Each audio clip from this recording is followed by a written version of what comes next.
Yes, people, what's happening? Welcome back to the channel and welcome to another live stream. And with Chelsea not in action now for 12 days, there's plenty of news off the pitch with the transfer window coming to its close in the next week or so. Plenty of business still to be done. And for Chelsea, been very busy and there are more deals on the horizon, it seems, having closed out the likes of Noni Madueke, João Felix on loan, Mikhailo Mudryk as well.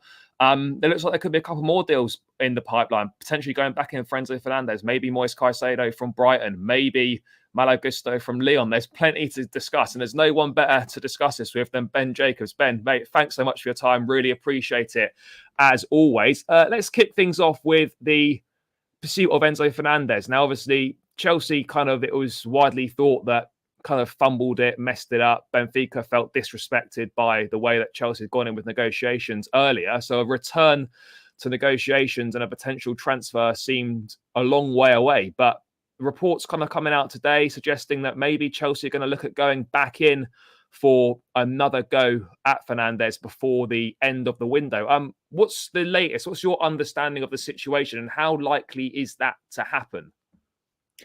Yeah, good evening, everybody. We're in for a busy week from a Chelsea perspective, and naturally they are spinning multiple plates, and Enzo Fernandez is one of them. And I don't think that we can say that Chelsea messed it up. It's simply two sides and narratives, and this is very normal, especially when a deal stalls and quite early in the window, because Benfica were always going to brief if a deal wasn't agreed that it's release clause or nothing, and try and hold out for the highest possible valuation on the best possible terms. And Chelsea were always going to, after not succeeding, say that they lowballed Benfica, which is the claim at the Chelsea end that they did in a formal sense. Benfica obviously state that there were verbal guarantees suggestive of a very different price and deal. And then you get a sense of where each club is at. And when we come to the end of a very quick window, Chelsea's tactic will be to return to the table late and see what's possible and test the resolve of, we have to say, a divided Benfica board. And that's very important because it isn't just Rui Costa making this decision, it's the entire Benfica board.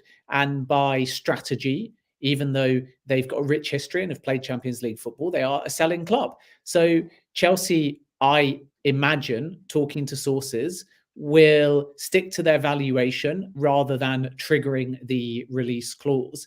And in doing so, see whether, with limited time remaining, and we saw this to some extent with Wesley Fofana joining Chelsea, Benfica are going to cave. And if not, they'll be presented with exactly the same scenario, which is pay the release clause or return in summer.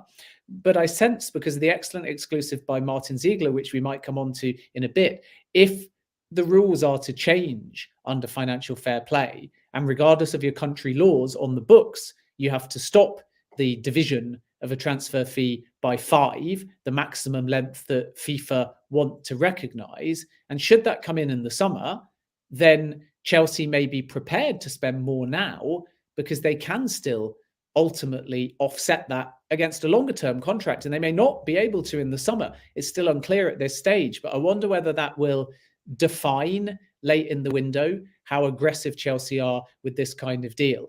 But nothing has changed in the sense that Chelsea saw the player as an early window target. They know that Fernandez wants the move, and they know that Benfica have held out at the moment for either the release clause or another equivalent to it, but with a slightly different structure. And at this stage, you've got no time to mess around with structures or different options or place multiple bids. There has to be a clear strategy now, which is likely to be Chelsea preparing something lower than the release clause, and then having to determine internally whether or not they're then, if that was to be rejected, prepared to go up to the release clause in some kind of capacity. And we wait and see. And obviously at the same time as Fernandez, which can't be ruled out, but we're going to have to wait probably a day or two still to determine both sides' perspective. Because if you talk to Benfica, as I did this morning, it's still exactly the same. We don't really want to deal with it. We see the player as ours. The chapter is closed. If you talk to the Chelsea side, something is bubbling.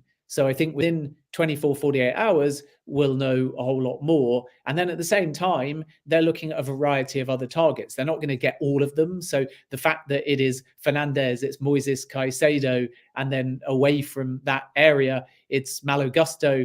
And in addition to that, one or two others creeping into the mix. Some are even mentioning Alexis McAllister. Others are talking about Anthony Gordon. It shows you that Chelsea are lining up a variety of options. And this is not because they're undecided. It's not because they're crazy in terms of the spending spree. I'd be staggered if at senior level, more than, let's say, two more came in through the door. But it's about lining up different targets. First of all, to do your due diligence. Second of all, to have yardsticks to compare options against. Third of all, because you know that not all of these pursuits are going to be successful. And fourth of all, because there's still that need. And this is the irony of the entire transfer window for Chelsea. It's been exciting. It's been wild. It's been unpredictable. It's had a hijack in there, defender who's come in and is keeping clean sheets and has settled immediately, is also, I think, a bit of an unsung arrival in Badiashile, and fans from Chelsea's perspective are probably giving him his due praise, but everyone else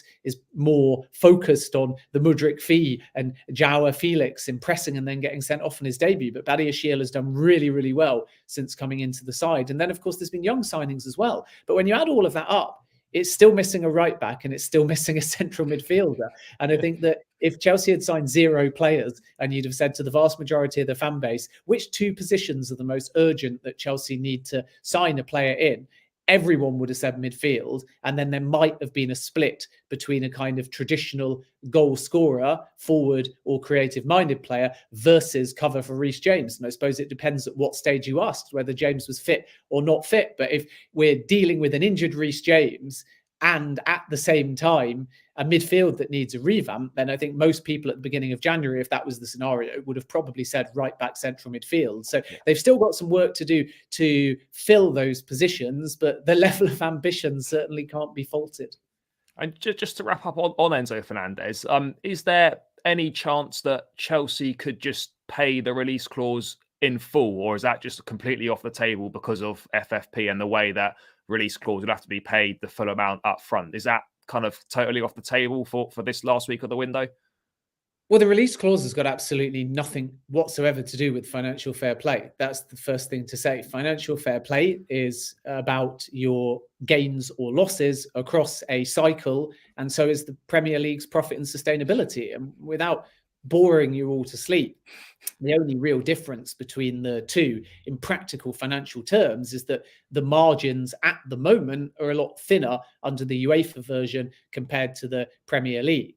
But when you sign a player, regardless of what the transfer fee is, on your books, so this is purely for accounting purposes, you can offset the total fee against the contract length. In other words, whatever the fee is divided by the contract length on your books, and your annual outlay is therefore a lot smaller. So with Mudryk, because it's an 8.5-year deal, it's about 9 million off the top of my head per year. Whereas if it was capped at 5 years or obviously less, then it would be a lot closer to 20 million. And as a consequence, on your books, trying to stay within the margins, it's a lot harder. So this is why Chelsea are offering such long contracts, because for purely financial purposes, they're able to offset it. With a release clause, and we should be clear here, it's purely from a business point of view why you don't want to make that outlay. So the release clause in this case, and most release clauses are the same, are stipulated with rigid terms, one of which is traditionally a lump sum payment. And that is the case here.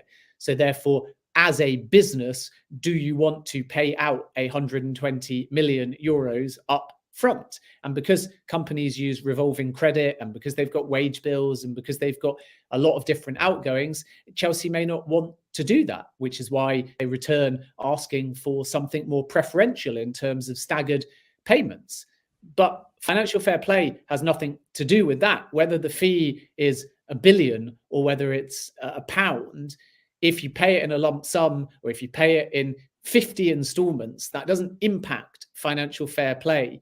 The listing of the fee is effectively in direct correlation, if you amortize it, as it's known, to the contract length. So were you in some insane Bowley-like move, I suppose others would call it, that are critical of this, to sign a player for £1 billion and give him a £1 billion-year contract, then it would be £1 a year.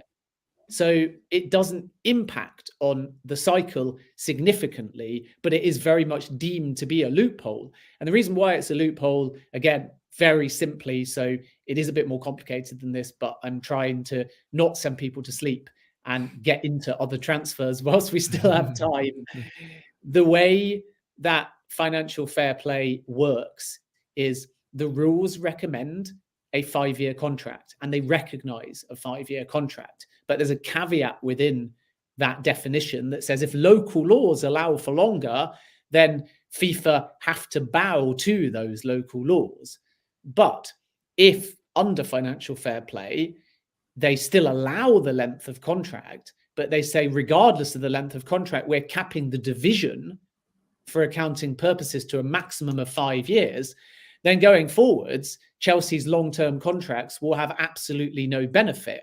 And then suddenly you'll see them not offering 8.5-year contracts, because if these rules come in, it has absolutely no benefit whatsoever, other than to some extent protecting the value of the player if they're sold on, or the lower wage of the player if they're young, because they probably won't get a contract extension on such a long contract in the first 3 or 4 years. But from financial fair play, they'll be back to where they started, which is a maximum division on the books of 5 years, whereas right now it can be 8.5. And the only good news for Chelsea is that if this rule comes into play sooner rather than later, and Martin, who's an excellent journalist, reported in his exclusive that it's with a view to this summer transfer window, then retrospectively, any Chelsea signing that is already on a longer contract than 5 years will still, for accounting purposes, be able to be declared on the books over the length of their contract. So this isn't something that's going to undo Chelsea's tactic, but if they know it's coming, then is there something that crosses their mind that says we better spend big in the last few days of January and do a bit of what would have been summer business or summer spending, because then we get benefit on the books and we might not come the summer? And that, of course, all depends on whether Todd Bowley is aware of Martin Ziegler's exclusive. And usually boards and ownerships are the first, especially when this rule is very reactive to what Chelsea have been doing. But the honest truth is Martin only dropped that exclusive a few hours back, and I haven't had time to put that towards anybody connected to the Chelsea ownership group. So I've seen the question in the chat, do they know about it? I can't tell you at this point, but as soon as I hear back on that clarification from someone connected to the ownership group, I'll let you know. Yeah, so obviously Enzo Fernandez, pretty much situation is just the same as it was before, really, but Chelsea might try their luck again. So let's wait and see what happens in this week with any news in regards to him. Another midfielder that Chelsea are looking at is Moises Caicedo at Brighton. David Ornstein, I think, reporting last week that a £55 million bid in writing had been rejected. Brighton wanting £75 million for his services. What can you say the latest on that pursuit? Chelsea still very much interested in bringing Caicedo to Stamford Bridge. Are they likely to return with a bid this week closer to what Brighton are asking for? And what's kind of the relationship and the dynamic between the two clubs? Because obviously a lot of business has been going on between the two, the coaching staff, Potter, Winstanley, and whatnot. So, what's the latest with Moises Caicedo? Well, as you say, there's a good relationship, a healthy working relationship between Chelsea's ownership group and now recruitment team and Brighton, but that doesn't lend itself towards any kind of beneficial deal in Chelsea's favour. If anything, it's quite the opposite. If Brighton are going to sell Caicedo, then they're going to be using a series of yardsticks within the market, even though the players that I'm about to mention are in different positions. And one will be Marc Cucurella. They would certainly want more than 62 million for Caicedo, inclusive of the add-ons. And the other is going to be Mudryk. And Chelsea are going to hear this a lot, that if a player like Mudryk is worth 100 million euros all in, inclusive of add-ons, so 70 million up front plus add-ons that may or may not be paid, then Caicedo, with Premier League experience, even though he's in a different position with a different kind of development, is going to go for something very close. I'm sure that Graham Potter's comments as well, when he was still at Brighton, will be used against Chelsea, where he joked Tony Bloom might only accept £100 million, which would obviously then be more than the Mudryk fee. So Brighton are going to do anything on their own terms. And this is going to again be about Chelsea, as with Mudryk, determining that there's a mixture of need now plus a high ceiling of talent. So it's worth paying above the odds and then getting Caicedo on relatively modest wages by Chelsea standards on another long-term deal. So it could follow a very similar path to Mudryk. And the only difference is that time has been running out on this one, because Moises Caicedo's agents only actually officially came in today. Originally, the hope was that they'd start on January the 18th, but they've only announced Caicedo as part of their stable today. Now, we should take this with a pinch of salt, because I've been told for upwards of 2 months that they've been actively representing Moises Caicedo in the market. But of course, when media contact the agency, which is Epic Sports, they're never going to be able to say that. So this isn't really starting from scratch, but it can ramp up in a much more aggressive sense now. And if Caicedo wants the move, which he does, not necessarily only to Chelsea, but they're going to be the only suitor in January, because Liverpool don't think that there's any value in and around 75 million. So if Moises Caicedo wants to go now, Chelsea will be his only option. And then we wait and see what the agents can pull out the bag. The interest in Caicedo predates the window opening. I was first to reveal that he was a priority target all the way back in December. And although David did write that a formal bid was rejected for £55 million, prior to that, you may have noted that I actually used the number 65 million to test the water. And that is still my understanding, that 55 million is the guaranteed amount that Chelsea offered, but the overall package was actually closer to 65 million. Now, these fees are always disputed, because you get buyer and seller with two different narratives. Brighton are always going to be pushing high numbers, and Chelsea are always going to be briefing low numbers, especially if they fail with a bid. But my understanding, speaking to Brighton sources, and I also did an interview with Paul Barber, an exclusive for CBS, who's their CEO, and that's on record, so I can acknowledge the source for aspects of what I'm about to say, and other aspects we'll just call sources for now. The Brighton side maintain that they have turned a bid away for an all-in number of 65 and want 75 plus, maybe now even extending to 80. And that tells you they're trying to ward off the market. The Chelsea side are talking around 55, which simply isn't going to get a deal done. They're going to have to add 15 or 20 million, depending on number plus structure. So either a massive lump sum up front, or they're going to have to hit 75 or 80 creatively, like they did with Mudryk, with a mixture of still a healthy guaranteed fee and a ton of add-ons as well. And therefore, it is going to have to move fast, and Chelsea are going to have to invest a whole lot of money in Moises Caicedo. So it doesn't take a rocket scientist to conclude that they're not going to be able to get Enzo Fernandez and Moises Caicedo in the space of a week, and Gusto as well. But they have to line up both deals, Fernandez and Caicedo, because you can lose a race, you can not agree a fee, you can get a player changing their mind, or alternatively, the finances can just not add up, even if the selling club are prepared to do a deal. So this is why at this stage in the window, with no time, they have to aggressively try for as much as possible before it becomes clear what actually is possible. And that's why there's a big week ahead. Yeah, I mean, so from what you're saying is there's no chance that it's both. Or, I mean, we don't want to say no chance, but low probability that it's both. It's going to be either Caicedo or Fernandez this month. Well, I mean, I think the entire football that's world, the plan. Yeah. The entire football world would go berserk. Twitter would break. Todd Bowley would be given the freedom of West London if somehow in the next 7 days he spent 80 million on Caicedo and triggered the release clause or paid anywhere close for Enzo Fernandez. That would be a spend of 200 million or somewhere close to it in the space of 7 days, coupled already with the huge amount of money spent, which means January would surpass the summer. And Chelsea probably wouldn't need to do a great amount of business come next summer. So you never say never with this ownership group because they're highly ambitious, and you never say never regarding financial fair play because the truth is that the cycles are 3 years.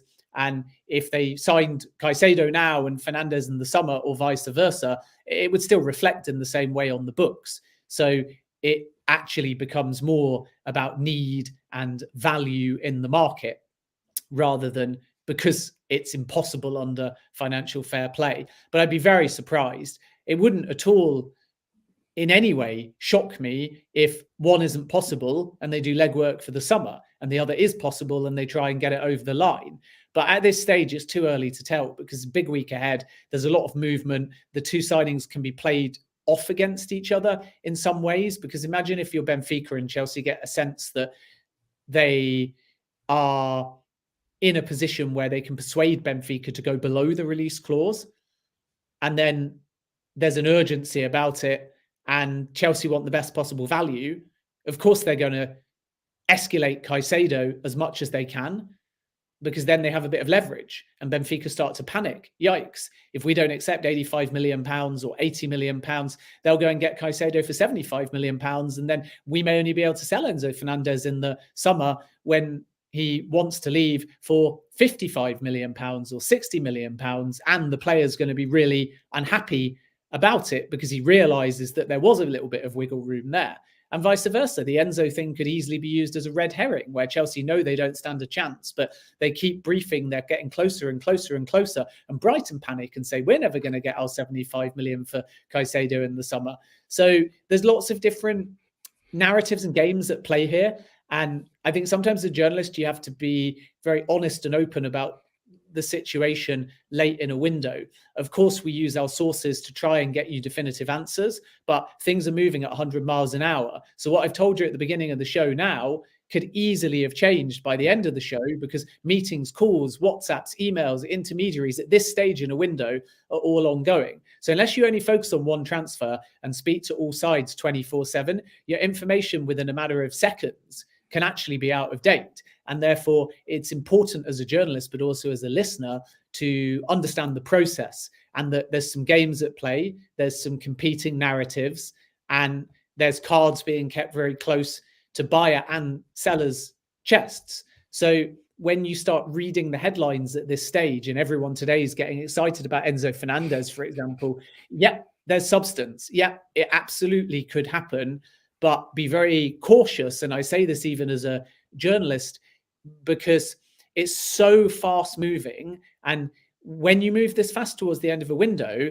it's not about priority 1, priority 2, priority 3, not unless you really feel it's a done deal. These are complex kind of deals to get done, because Benfica don't want to sell, Chelsea don't want to pay the release clause, Brighton don't want to sell, Chelsea don't want to pay 75 or 80 million. So we have to be aware of the gamesmanship at place and the speed of movement at this stage. And as importantly, the fact that Chelsea might change their mind 100 times in the next 7 days, because they focus on Fernandes and then they're like, you know what, it's just not worth it. Then they refocus on Caicedo and they get a rejection. Then they turn back to Fernandes and then they go, yikes, we're going to get neither. We better come in for Edson Alvarez. So these are key things to understand, because if you don't, then the headline that you get excited by gets outdated. And then by not understanding the gamesmanship and the competing narratives at play so late in the window, you actually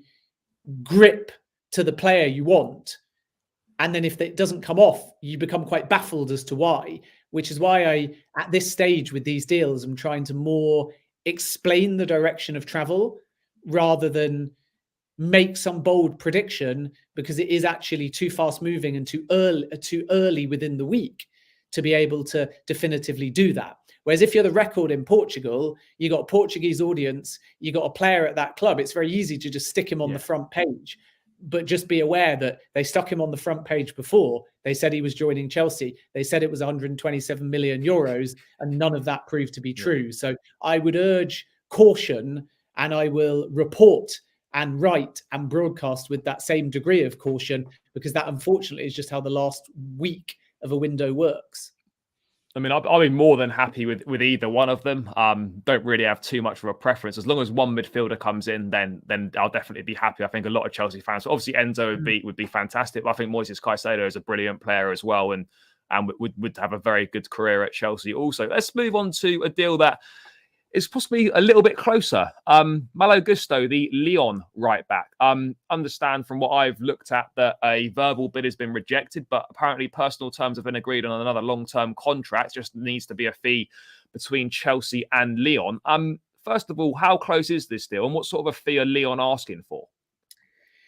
So the situation with Chelsea is that there has been a verbal bid, as you say. There's player buy-in, but a player can agree terms with multiple clubs. The Chelsea offer is satisfactory, as I understand it, in terms of the actual financials and contract length that have been offered. But we have to be very clear here that Lyon don't want to sell mid-season, and they believe that come summer, there'll be a whole array of clubs. Tottenham have looked, Dortmund have looked, Barcelona have looked, Real Madrid have looked. Lots of clubs have inquired, but Chelsea are doing what they've done quite regularly, which is trying to jump ahead of their rivals by agreeing something right now. And in doing so, give Lyon a slightly better number than perhaps they will receive in the summer, and hope that by doing so, they're able to speed this one up. So it's not really about convincing the player at the moment. It's more about persuading Lyon to sell mid-season. And again, what that means is that it's going to be quite difficult to get the type of price that Chelsea are looking for. So we don't know what the verbal offer is. That's being kept very secretively, at least as far as sources that I've spoken to. But what I do know from 2 days ago is that at the Lyon end, their valuation was over 40 million euros. And at Chelsea's end, the valuation was closer to 30 or under. So they're over 10 million euros apart in terms of before they entered into any serious kind of negotiations. But that should be taken very broadly, because one is Lyon's asking price for the now in terms of their valuation, and they could easily add another 10 million onto that to try and ward off Chelsea. And the other is Chelsea's valuation before they entered into direct club-to-club talks. So it all depends really on the level of ambition and what Chelsea are prepared to pay for extremely talented backup right back. But I think that anything around the 35 or 40 million euros mark still could end up being very competitive here. And we have to wait and see how things progress. You don't have time to sort of come up with a big, clever strategy. It becomes at this stage of the window, making some kind of verbal offer or sometimes written offer, because you just need it out there and you want to see how the club reacts. And then if you get a no and it's dismissed, then you either have to move on to another target or come back in very quickly. And that's where the verbal talks help, and a good relationship with the club, because you can try and get an understanding if no actually means no, or if no is an affront towards negotiation and a bit of gamesmanship. But if Malo Gusto doesn't go now, then you're going to have several Premier League clubs, probably Manchester United as well. Newcastle might come into the mix as well, plus lots of clubs from Europe as well. So it's all down to persuading Lyon to sell mid-season. They're tough negotiators, and as a result, the fee again will be deemed to be very high. It wouldn't surprise me for a teenager if it's sort of somewhere in that Badiashile style territory. And Badiashile is dropped straight in. And obviously Malo Gusto has been incredibly impressive this season, but is he necessarily Premier League ready right now? I don't think quite to the same degree as Badiashile, but ultimately when Reece James is fit, he's playing in that position. So he can learn a little bit by getting Premier League experience step by step. The other thing that I think I'd point out about Malo Gusto is that extremely versatile. So when you look at him at face value, he's got the same profile as Reece James. He's a modern, attack-minded fullback who basically deceives you as if to suggest he's a winger, because he bombs forwards, he's composed on the ball, he's fast, he's got a good positional sense. He's very bold and direct in terms of how quickly, directly, purposefully he brings the ball forward. So dynamic is probably the best singular word to describe him. But then at the same time, he can cover as centre back. And if needed, a bit like we've seen with Ben Chilwell as well, can just go and play in midfield. So this is one of the reasons why Chelsea are in the conversation, because if you're trying to replace Reece James, like for like, then getting a specialist who's only right back with a similar profile is risky, because everybody looking at that position knows when Reece James is fit, he's going to be an automatic starter for many, many years to come at Chelsea. So then you've basically got two options. You either persuade an established right back to come in and be backup, and maybe they just relish that opportunity to play a few games because they're at a big club like Chelsea on improved wages, or you got to buy young and put an age gap between Reece James and whoever his most like-for-like, in inverted commas, replacement or backup is. And that's where this is really smart, because there's a 4-year age gap between the players. So if you show a pathway to Gusto to come in to cover for Reece James, to come off the bench, to play when Reece James needs to be rested. Note how I say rested, not injured, because I don't want to just assume another Reece James injury. So we'll call it rested. And therefore, the player sees that he might get 10, 15 games a season, then 15, 20 games a season.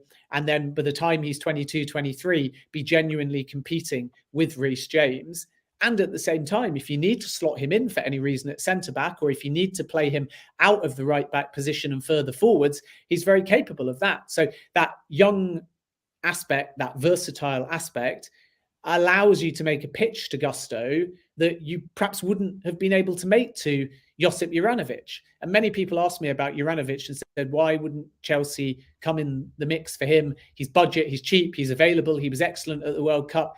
And he's gone to Union Berlin, not Chelsea. Weren't Chelsea interested? And again, you have to look at it from the player's perspective, that he's older, he wants first-team football, he's not as versatile as someone like Gusto, and he knows that when Reece James is fit, he's not getting a look in. And if Reece James stays fit for the next 2 seasons, then suddenly Juranovic is pushing an age where he's getting a bit bored of just being a squad player that only plays a handful of games, whereas Gusto is thinking, I'm improving here, I'm well paid here, I'm enjoying it here, I can be thrown in for cup games, I can be thrown in for league games in the second half, I can be thrown in when Reece James is rested.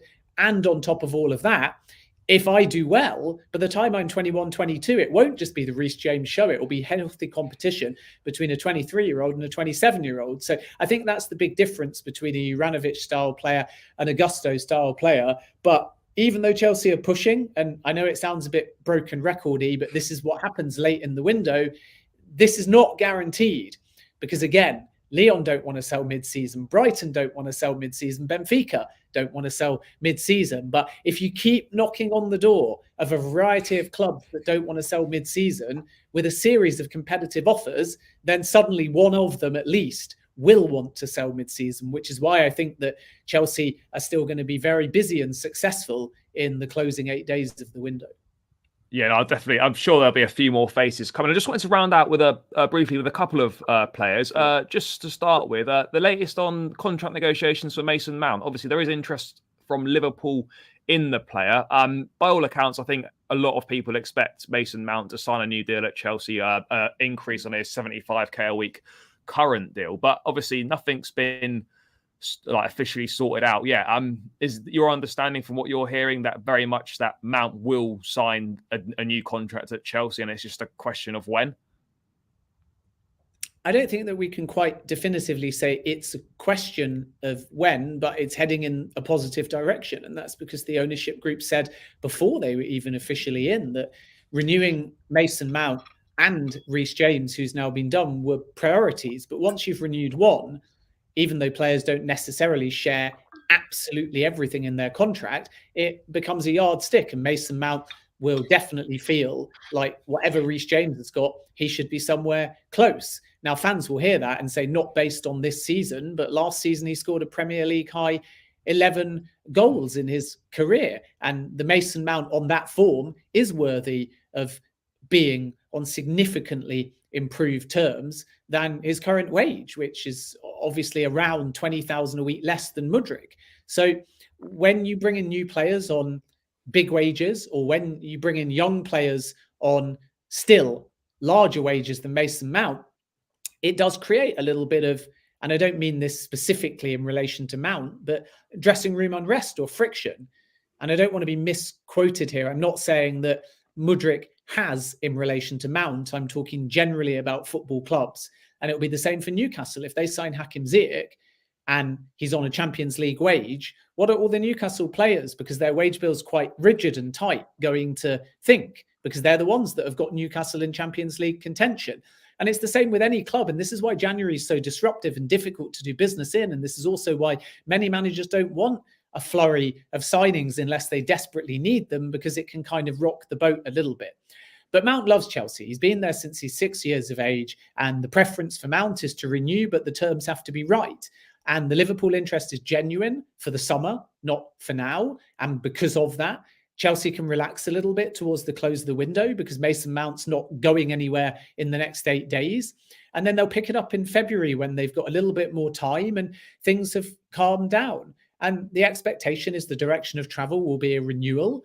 But we have to say that based on the talks so far, the terms that Mount wants and the terms that Chelsea have offered are still relatively far apart. So there's work to be done, but the confidence that Chelsea have is that Mason Mount remains in love with Chelsea.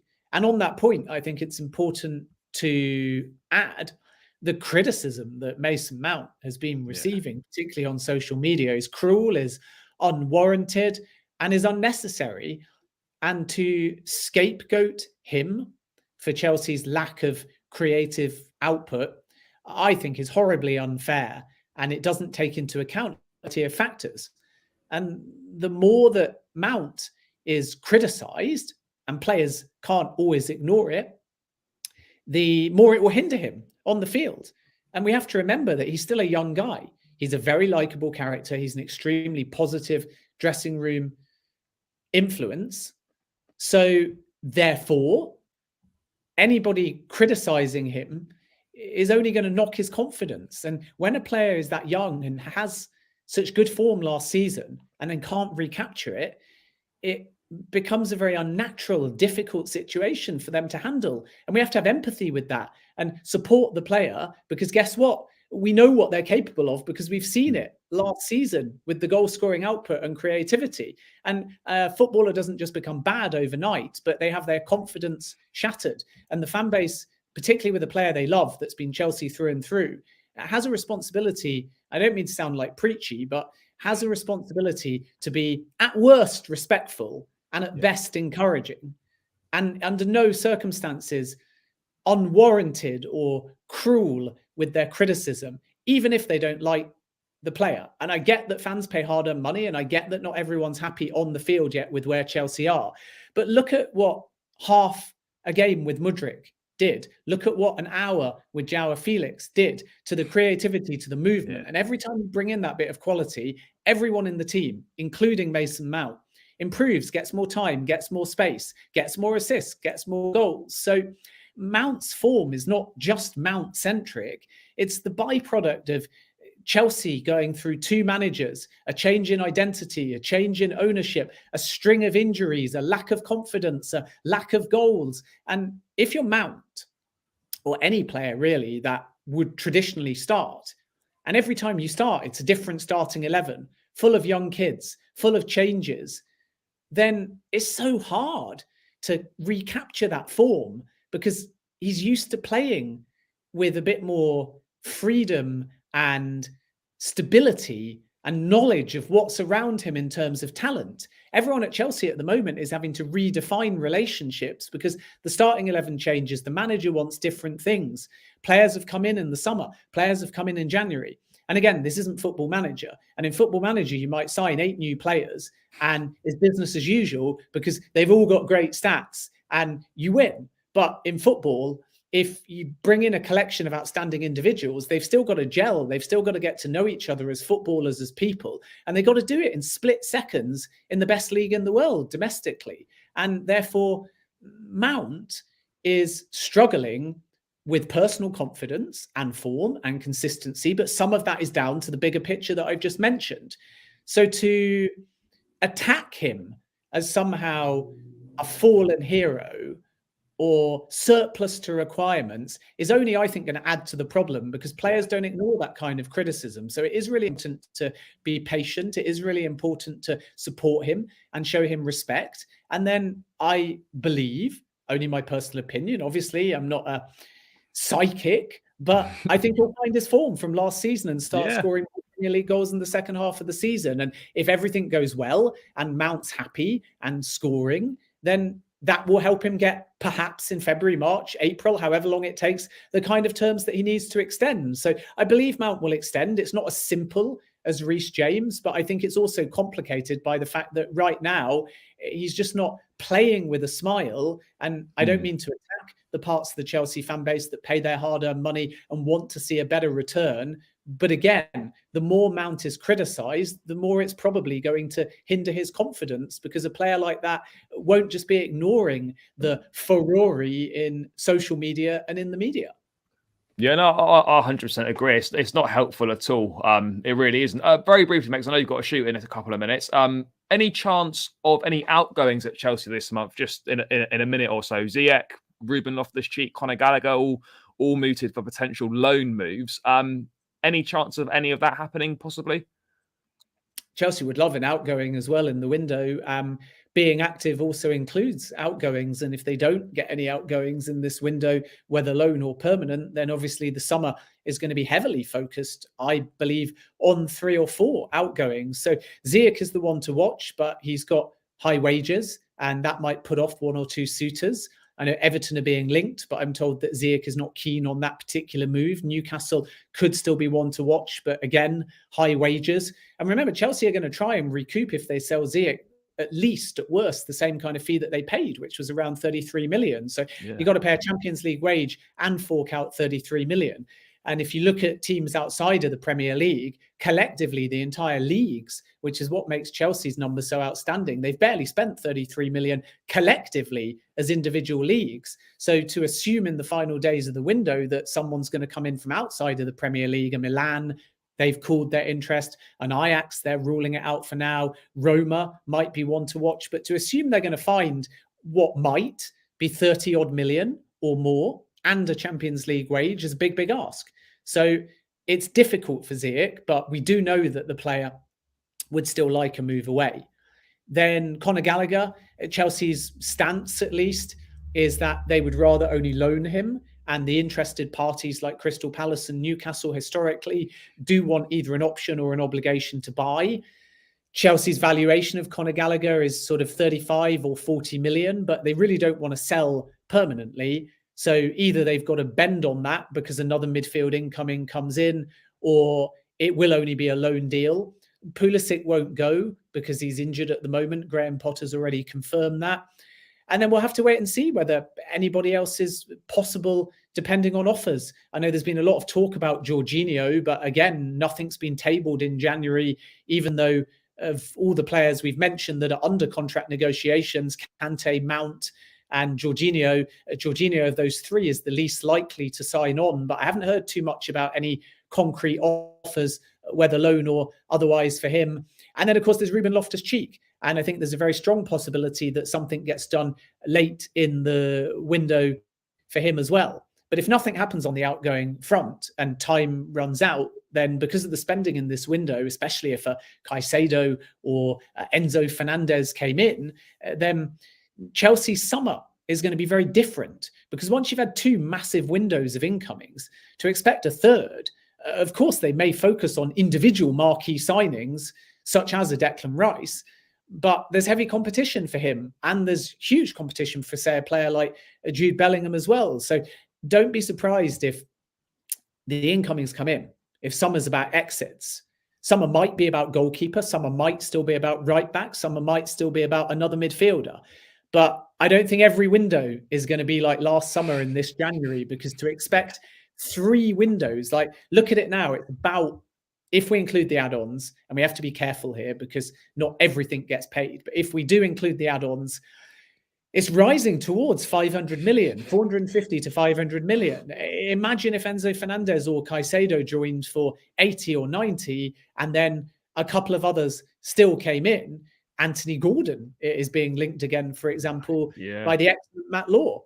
Then you have a scenario where it's suddenly 600 or more million if add-ons are all paid.